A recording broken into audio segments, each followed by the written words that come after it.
তোমাদের অনেকের মনে একটা কোশ্চেন থাকতে পারে যে আমাদের বাড়িতে এত পশু পাখি রয়েছে, শীতকালে রাত্রিরে তারা কোথায় থাকে? এটা হলো আমার মা বাবার ঘর। নিচে একটা 17 ইঞ্চি পাতা আর একটা জিনিস পাতা রয়েছে, তার ভেতর একজন শুয়ে রয়েছে। এই যে আসনের ওপরে বসে রয়েছে লালি, আর ওইখানে ছুচকিকে দেখতে পাচ্ছ। আমার মা যতক্ষণ ধরে গল্প করবে কাকিমাদের সঙ্গে ততক্ষণ ও বসে থাকবে, গল্প শেষ হয়ে গেলে কিন্তু ও চলে আসবে। আর এই দেখো কার্পেট পাতা, এখানে হলো দুজন শুয়ে রয়েছে। আমাদের বাড়িতে বিভিন্ন জায়গায় বিভিন্ন রকমের জিনিস পাতা থাকে, সেখানে কিন্তু ওরা দিব্যি আরাম করে শুয়ে থাকে। টিভির মাথার ওপরে পুচি। আমাদের যেমন শীতকালে কষ্ট হয়, ওদেরও কিন্তু কষ্ট হয়। আর তোমাদেরকে আগেই বললাম, যেই আসর ভেঙে যাবে সেই কিন্তু ছুচকি চলে আসবে। দেখো মা কাকিমাদের গল্প করা শেষ হয়ে গেছে, ও কিন্তু ওর নিজের জায়গা খুঁজে নিচ্ছে।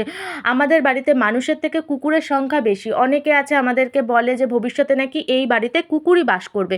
তো তাদের উদ্দেশ্যে একটাই কথা বলে রাখি যে 2 পায়ের জীবের থেকে কিন্তু 4 পায়ের জীব বেশি বিশ্বস্ত। আর কথাতেই আছে কুকুর হলো প্রভুভক্ত প্রাণী, তাই কুকুর বাস করলে আমাদের কোনো সমস্যা নেই।